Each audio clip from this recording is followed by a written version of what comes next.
Right, here we go. Fresh as Microsession number 1. It's exciting. Here we go. First event of the year. The anatomy of a camera. Thank you. So the main thing that we want to be thinking about when thinking about what needs to go into a camera to make it work is, what do you want from a camera in the first place? So what we want to be able to do is to obviously take a picture, and the way to do that is by collecting light that's bouncing off a subject and recording it in that one instant. So you have a permanent record of the light that was coming towards you at the time. So in order to do this, you need two specific things. You need something to focus the light, which is something such as a lens, or in the case of a pinhole camera, it's just a tiny little hole. And then you also need something to record the light. So a detector, so that's something like your film that would go in these cameras. It would be a CMOS sensor, it would be a CCD sensor that you find in your digital cameras. You just need something to capture the image. So we'll be talking about that and how different components of those work together to let you take a picture today. So one of the really important things to bear in mind with this, and it will become useful as we go through the session, is to remember that on its own, without any outside interference, light travels in a straight line. However, the direction of it may be changed when you're adding something else to the equation, such as a tiny little hole or a different material, such as a lens. So all of these things will affect where the light goes to, how it ends up, and ultimately how your picture will end up. Can we have the next slide, please, Ryan? Can we have the one after that, please? So the first bit, and arguably the most important bit, is the lens, because you can have as fancy a camera body as you want, but without the right lens, you will not get the photo that you want. So they have a huge impact on how your photo will end up looking, because everything from the depth of field to the exposure and to the zoom and the framing of your photo comes from the lens. That doesn't come from the body, it comes from you positioning yourself and the lens that you're using. So there's two portions of this that are generally the most important part, and that's your aperture, which changes your depth of field in your photo, and also your focal length, which changes the zoom and the framing of your photo. So the lens itself, if we look at the picture in the PowerPoint, which is lovely, which I may have stolen, but it's fine. Your lens is not just made up of, thanks Ryan.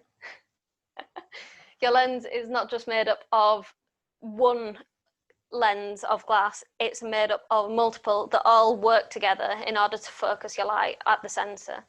So you've got your front elements, you've got your lens groups, you've got your aperture, which is the hole that the light goes through. So that determines how much light goes through, and that's probably one of the most important parts. You've got more lens groups and you've got your rear element, and then between all that, it works out your zoom, your focus, your lens. At the back, there is sometimes like a stability component there, which stops with camera shake. So all of that is in your lens, not in your camera. So next, please. So first thing we're going to talk about is the focal length of a lens. So this is the distance from where the light crosses in your lens to the center of the camera, and I'm going to draw a diagram of this. So can we swap cameras? Because I'm going to draw some pictures. Okay, here we go. Right, I have a whiteboard. It's great. I feel like I'm doing a lecture.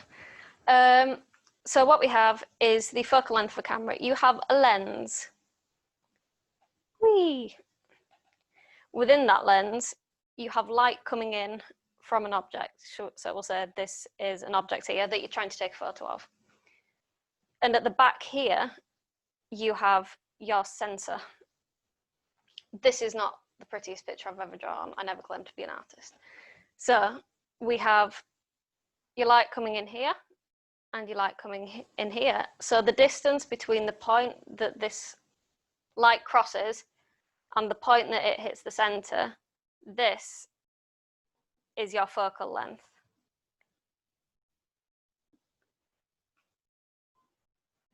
So this is really, really important because the focal length of your lens determines how zoomed in your photo is. Can we swap back to the PowerPoint, please, Ryan?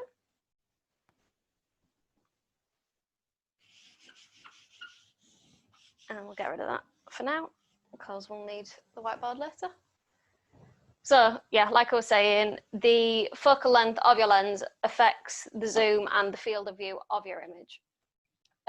But your actual focal length can also depend on the camera body. So this is one of the times where the two work together. So it depends on the sensor size.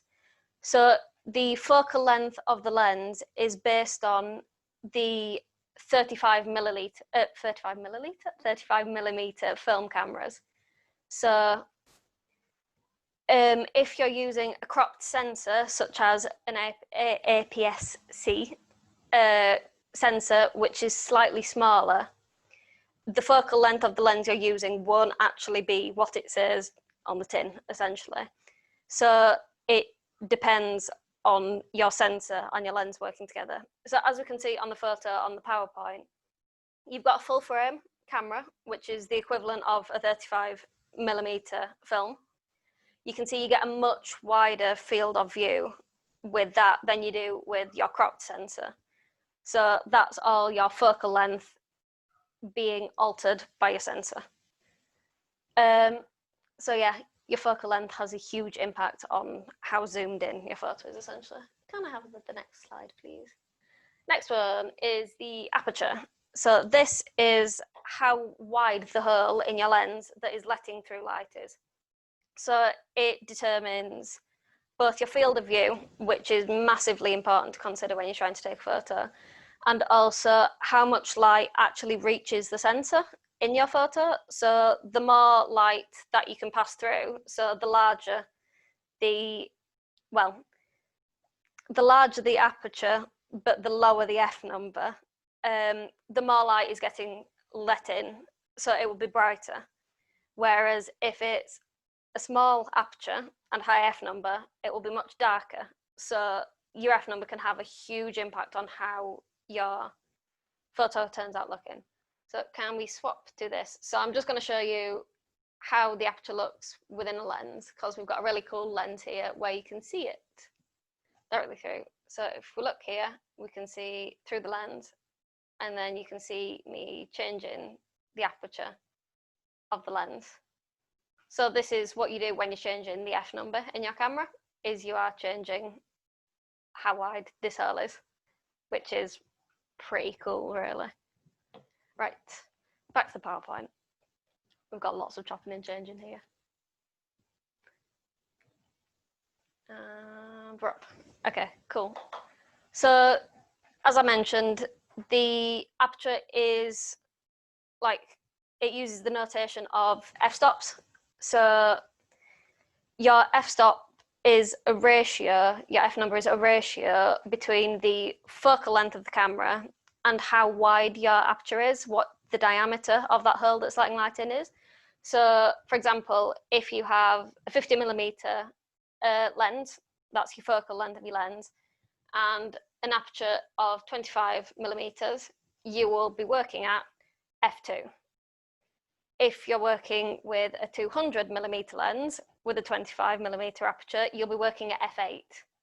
So everything kind of works together to create the picture that you're trying to get. Next, thank you.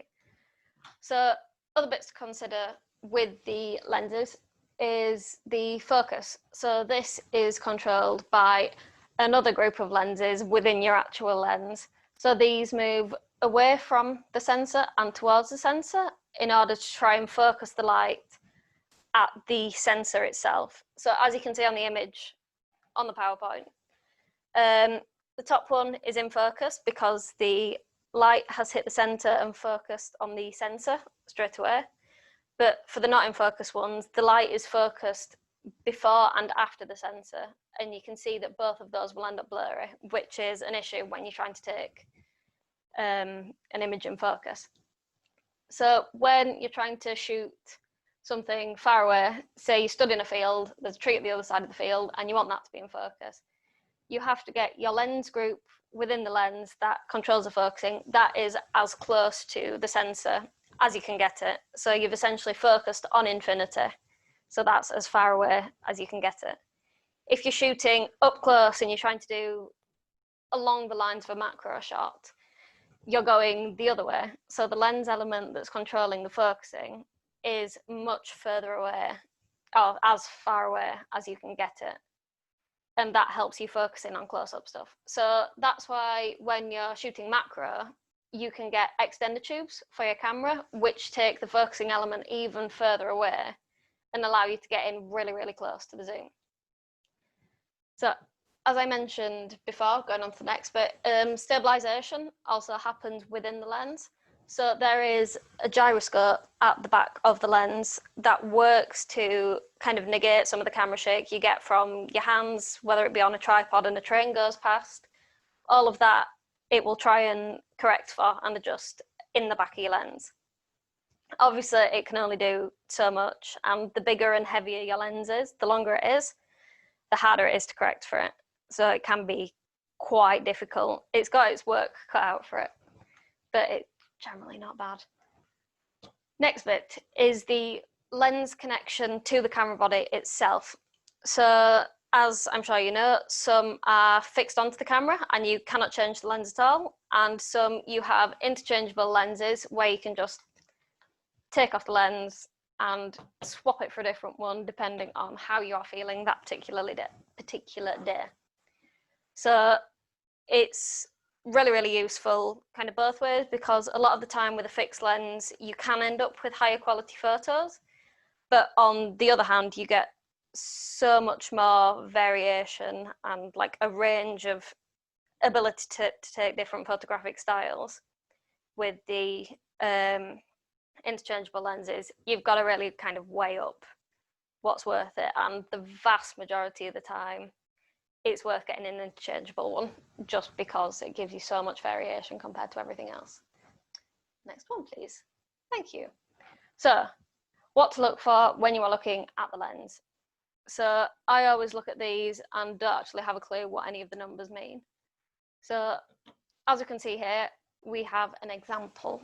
So what it generally shows you is the range of focal length of the lens. So for this one, it is 70 to 300 millimeters.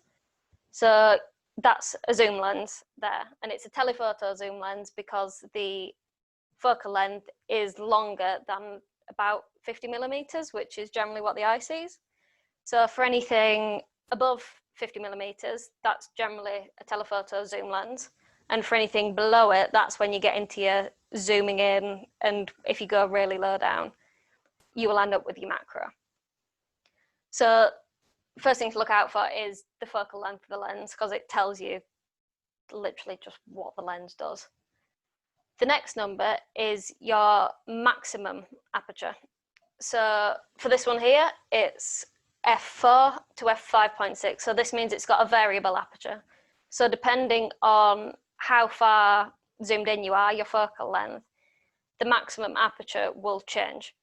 So it does this because if you had a maximum aperture that stayed the same and it adjusted as you zoomed in, you could end up with an aperture that is larger than your actual lens, which, as you can imagine, wouldn't work very well. Everything would break and it's completely ridiculous. So you can have variable maximum aperture so that you don't hit that issue. So what I've also put on this slide is an understanding lens markings, like flowchart. I'm not going to go through this now, but it's a really, really, really useful flowchart to go through if you're not quite sure what type of lens you've got. So I've put it in the PowerPoint. So if you ever want to look it up, just to double check, it's there. We've got the reference. So I just thought I'd put that in because it's so useful. Hello, can we have the next one? Moving on from the lens to the camera body. We have a camera up here, we have a camera here, and we have lots of camera bodies here. So the first thing I'm going to talk about is having a mirrored camera versus a mirrorless camera. So the first thing I'm going to focus on is the mirrored camera, because I have examples here. So what a mirrored camera is, it works with an optical viewfinder, and you get your light coming in through the lens, hitting the mirror in here, which if we can swap it here, I can show you up close. So it comes in, it hits the mirror, it's then reflected up into, actually I'll show you this now when we're here. So if you can see in here, this bit here, this is the mirror that reflects up into this bit on top, which is like this bit here. There is a prism in the top here, which reflects and rotates the light, and then it comes out the eyepiece here. So if we look here, it also works in reverse, and it's kind of difficult to see, but if you can see on here, looking through the actual eyepiece, you can see the roof of the conservatory, which is pretty cool. So that all works, and this is a mirrorless. So what happens when you take a photo with a mirrorless is this mirror inside flips up and gets out of the way, so it exposes the shutter and the sensor at the back. So, and it makes a lovely noise, and this is the noise that you hear when you take a photo. So that is a mirrored camera. So can we go back, because we're going to be swapping about all over the place. So the bonuses of having a mirrored camera is that generally it's cheaper to run, yes, cheaper to buy. It generally has a better battery life than a mirrorless camera, and I'll explain why in a moment. And a lot of people like them because they're generally chunkier, so when you've got a big lens, you want a chunky camera to go with it, so you feel like you've got a bit of control over what you're actually doing. So that's a mirrored camera.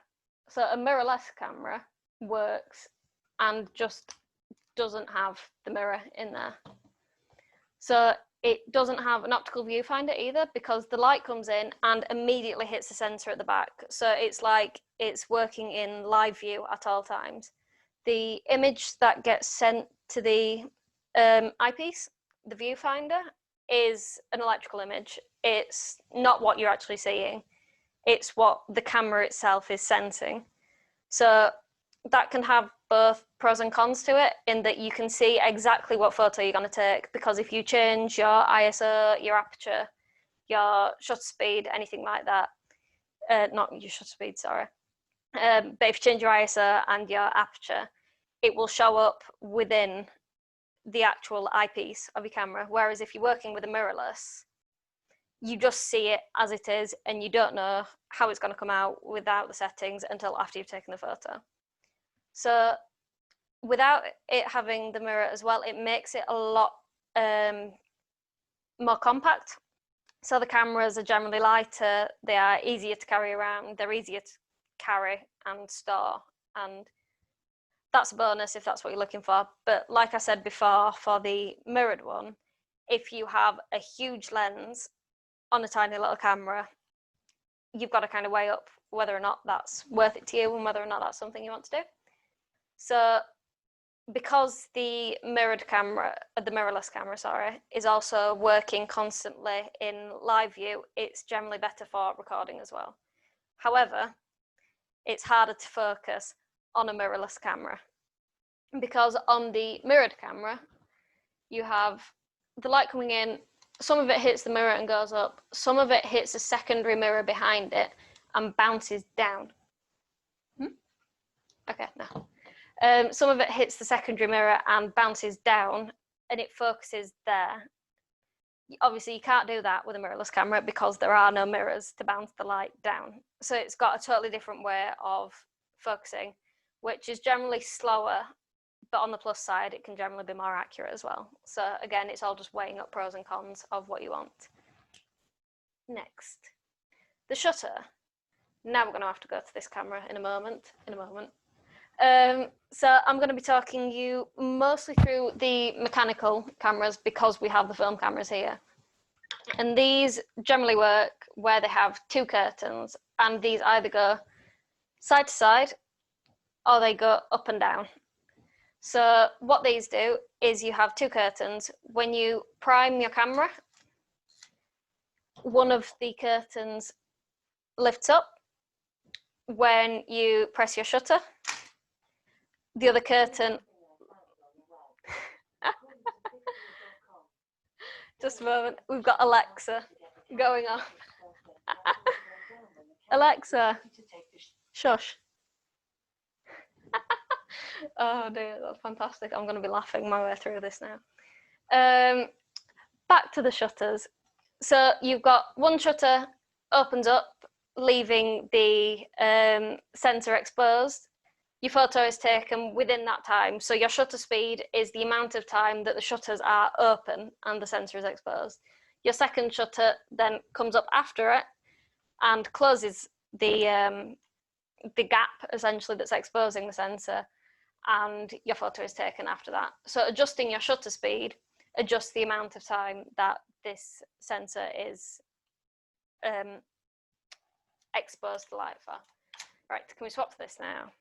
Because I'm going to show you this. What we have is we have a couple of cameras, one of which is a very nice Zenith 3M that has the unfortunate issue of the shutter being incredibly sticky, which is awful when you're trying to take a photo because you cannot get the exposure that you want. You cannot predict for shutter speed.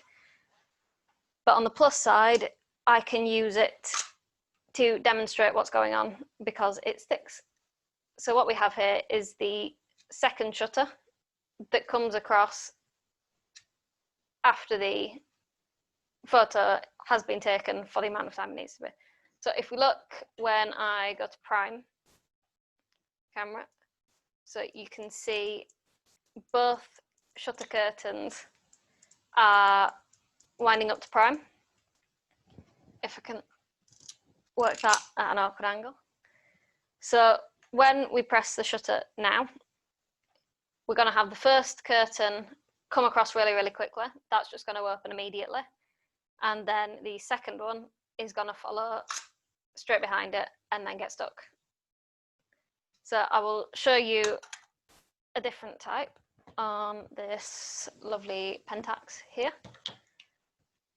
So that's one version of a shutter. This is a different version. So if I try and get it in the light so you can see it, you have, oh, it's primed already. So you can see here, we're going to have the first curtain lift up, and then the second one's going to come up, and the first one drops down. So if I swap it to bulb, I can show you a bit better. So first curtain comes up, second curtain drops down, and when we're ready to finish taking the photo, the second one comes up. So that's how a mechanical shutter works. So it just essentially lets you choose your shutter speed by essentially choosing how long your curtains are open for. Can we swap back, please? So this works differently with a digital camera because it doesn't have the physical shutters. What it does have is rolling electronic sensors at the either CMOS or CCD chip at the back of the camera. So what this does, because it's a rolling one, it collects the data from either a single row or a few rows of pixels in the chip at a time, and it goes down the image, it works its way down and takes the details of each one to build up a picture on the way down. So this is generally, it's very, very useful. At high speeds, you can get a little bit of distortion because the pixels at the top are getting red before the pixels at the bottom. So if your subject moves in the time it takes to get from the top to the bottom of the pixels, you're going to get distortion and a blurry photo. But the bonus of this is that it's not mechanical, so you can't end up with like a sticky shutter that won't shut properly. So it's generally pretty useful, and it's what the cameras use. So sometimes in some of the really professional cameras that need incredibly fast shutter speeds, we'll have a global electronic shutter, and that instead of reading the pixels a line at a time, it does the entire thing in one go, which is pretty impressive. And I genuinely still can't think of a reason to need to try and take something that quickly. But it's useful and it's pretty cool, so we'll go with it. So yeah, with the shutter, you control how long the exposure is for, and that in turn determines how bright your photo is, because the longer you expose it, obviously, the more time it has to collect light coming in. So next, please. Thank you. Next bit is the sensor itself within the camera body. So what this does is, this is like the big job of the camera body, is to record the light that you've focused onto it with the lens. So in film cameras like these, you do that with a piece of film that just, you expose it to light and that's it, done and dusted. For digital cameras, these use, well, they used to use CCD. Now most of them at the moment use CMOS sensors at the back of the camera. So as I mentioned before, these are individual pixels that are built up into like a grid array of a chip, and the signal at each pixel is read by the camera. So what the pixel does is it has its own color, and it only then registers light waves of its own color. And if you put the pixels in a grid, as you can see on the PowerPoint, it builds up a different pictures using red, green, and blue, and combining them all together. And once the image gets processed by the camera, you come up with your entire photo. So the pixel's job is to change the light wave into an electronic signal, which then gets read by the camera and changed.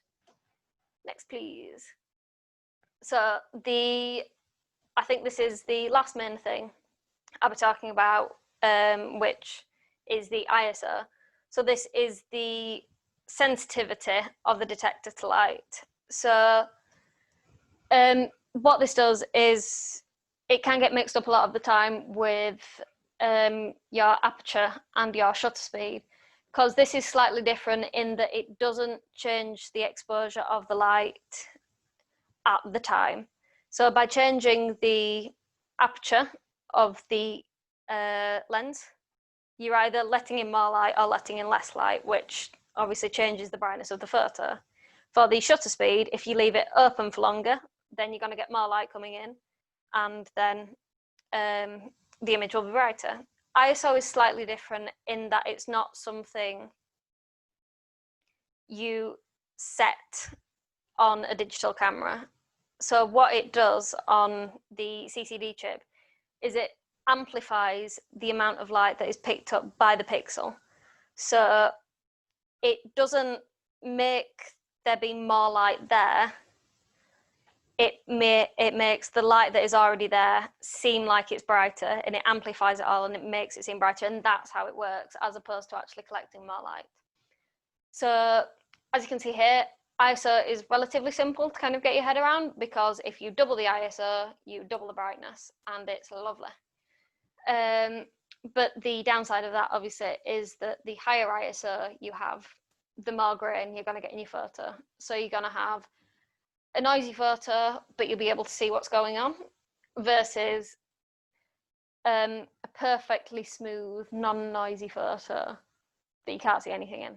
So it's your job as a photographer to try and balance everything so that you get what you're wanting from the final product, which is your photo. So I believe that's it. Just a quick session on the basics of a camera. If you've got any questions, now is the time to let us know. And also, if you want to ask us any questions or anything after we've stopped recording, then feel free to let us know and we can pause the recording and move on. So yeah, thanks everyone for coming. It's so nice to see people here. Okay. Cool. Guys, I had a question. You finished recording?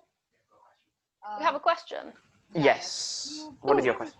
Yeah, can I request you to basically send this entire presentation on our This is email really weird not addresses? being able to hear. Because I was trying to note down, and I just could not note down everything. Yes, this session will be up on YouTube at some point. Yeah, probably be after Freshers Week, once we've got everything recorded throughout the week. So yeah, we'll be able to send you a link to that after everything goes up. So that's great. Thank you. All right, no problem. Any more questions? Is there anything else? Any questions, not about the session in particular, but just about photography, society on its own, just general ones? If not, then we will get going. And thank you all for coming. Okay. Cool.